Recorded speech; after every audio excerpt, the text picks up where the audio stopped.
up, y'all? So I got some very exciting and better news from the Mighty Morphin Power Rangers, the Return comic by Amy Jo Johnson and her boyfriend, and the Boom Studio Comics alone. I think this is pretty much the best thing to ever happen, and as long as it's not pandering to whatever, it's all good. So, introducing Olivia Hart, the daughter of Kimberly and Tommy Oliver from the upcoming comic series Mighty Morphin Power Rangers: The Return, written by Amy Jo Johnson and Mike Hostin.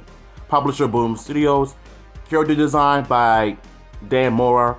All artwork and design not final and subject to change. Summary: 22 years ago, the Mighty Morphin Power Rangers achieved their ultimate victory against the forces of evil, and it cost them everything. Now the long disbanded team reunites to mourn the losses of beloved friends, but Zach and Billy have some unexpected information to share.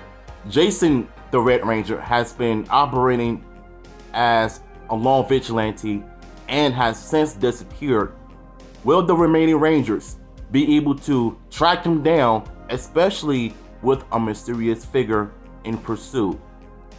Now, I've spoke about this part in my last video where Jason is becoming a vigilante doing secret missions by himself, because we know Jason is everyone's favorite Red Ranger of all time, including myself, because I grew up with him as Red the most, because to me, I've always pictured him as like the Wolverine type of character. This gangster dude does when he wants, whenever he wants. But as far as like Jason goes, he's like this calm, cool, collected type of person that would not start any fights.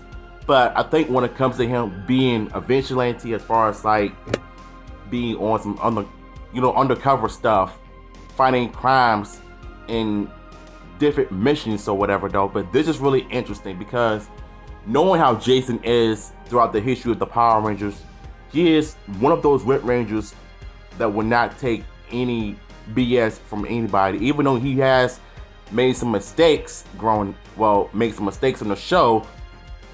You know, that doesn't stop him from being the great leader as a whole.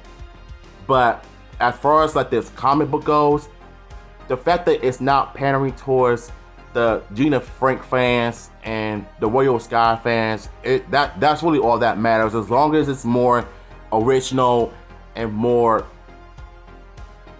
different in a different timeline, in a different alternate universe, that's basically all that matters. And the fact that this sounds like a different universe, it means something.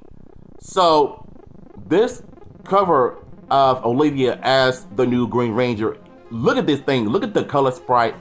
I love the artwork by this person, I've got his name, please forgive me. He's done an amazing job on capturing the spirit of the Green Ranger, looking evil with the dragon flute, the green energy flowing around her.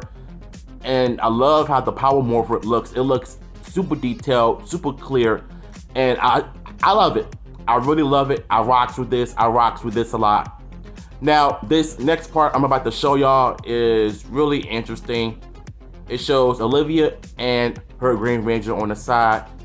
So this is her in modern times with the, how these women be wearing the clothes nowadays though, but nothing wrong with it, but that's how they be wearing these days. So she's their daughter, and she's gonna end up becoming the Green Ranger.